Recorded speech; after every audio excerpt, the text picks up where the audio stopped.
Hello les amis, on est reparti pour une nouvelle saison des vidéos. Ça fait longtemps que j'ai plus posté, l'hiver, les mauvais jours, la flemme, tout ça. Vous comprenez, on commence cette nouvelle saison avec une vidéo sur Kyoto. Bon, alors là on n'est pas à Kyoto, hein, vous l'aurez remarqué. Je vous dis pas où je suis, ça fera l'objet d'une prochaine vidéo. Pour ceux qui connaissent, mettez-le en commentaire ou essayez de deviner. Bref, c'est parti pour Kyoto.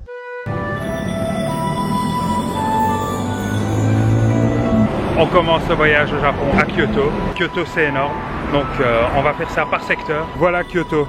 Ici on est plus ou moins là, un truc comme ça. Et aujourd'hui ce qu'on va faire c'est ce secteur là. On entre ici dans le premier temple. Ce qui est marrant, c'est qu'ici, eh bien, dans l'entrée des temples, on trouve des mecs qui te vendent des crab sticks et des trucs comme ça.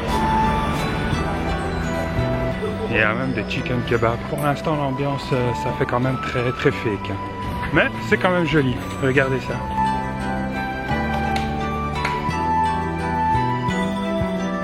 J'ai l'impression que je suis en train d'assister à un mariage en live. Évidemment, ici au Japon, tout est écrit en japonais. Donc, parce que là, on comprend la sensation que ça fait d'être illettré.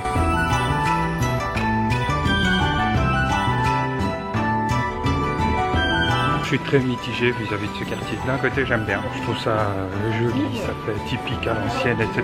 C'est plutôt sympa. D'un autre côté, ça fait très fake. Ça fait très business, ça fait très touriste. Je sais pas du tout où je vais, je suis en mode balade, vadrouille, je comprends rien à tous les panneaux, je suis un peu perdu, mais c'est cool. C'est ça qui fait le charme du voyage. Il y a quand même des trucs qui ont l'air bizarres. Hein. Quand on voit ça par exemple, les places de parking, c'est intéressant. Regardez le système. Une fois qu'il s'est garé, le truc se relève. Et une fois qu'il s'est relevé, eh bien, le seul moyen de le faire abaisser, c'est de payer son ticket de parking ici. C'est vachement cool quand même. On est maintenant arrivé à l'entrée des jardins impériaux. C'est là où on a tous les palais royaux, parce qu'en fait, il y en a plusieurs. Il y a une petite carte ici, je vous montre ça. On a ici le palais impérial. Ici, le palais Omiya et le palais Sento.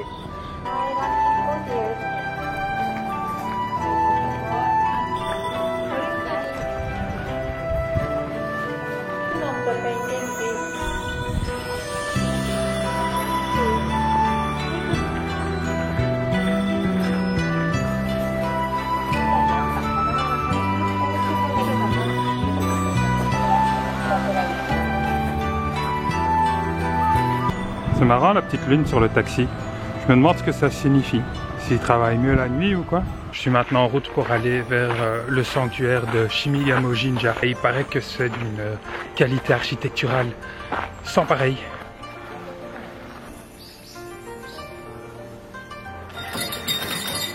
Ça va quand même plus l'air d'être un business qu'autre chose. En fait, t'as tous les Japonais qui viennent et qui balancent de la thune dans le bazar.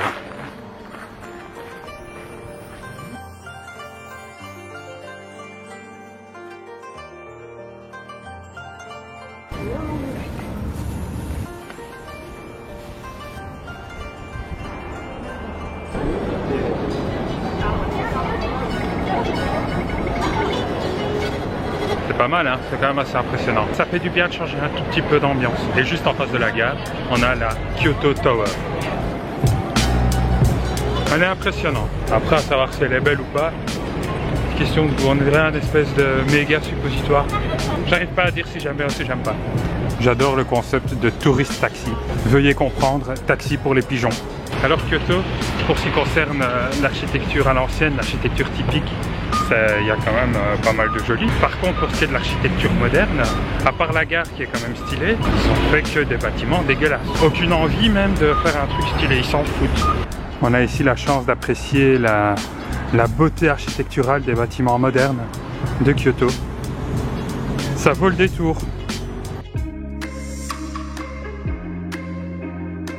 Alors voilà le plan du site, on a un beau petit tour à faire. Alors les voilà, les fameux torii qui s'enchaînent. Bon alors c'est full touriste ici, hein, tout le monde qui s'arrête, qui pose, qui machin. C'est vite pénible. J'ai rapidement trouvé ma petite porte de sortie. Et là, tout de suite, c'est plus agréable. J'ai le chemin rien que pour moi. Les gens ils veulent marcher sous les torii, qui se marchent sur les pieds tout seul. Moi je préfère marcher tout seul. Merde! En fait finalement je suis pas sûr que c'est un bon chemin. C'est le chemin pour aller aux toilettes que je suis en train de prendre. Voilà, j'ai réussi à retrouver. Il y a quand même encore trop de monde, c'est insupportable. On est à Arashima, c'est complètement à l'est de Tokyo, c'était plus ou moins 50 minutes de bus. Il y a la colline là, je vais la monter, tout simplement. Il paraît qu'en haut il y a des singes, et moi les singes, j'aime bien.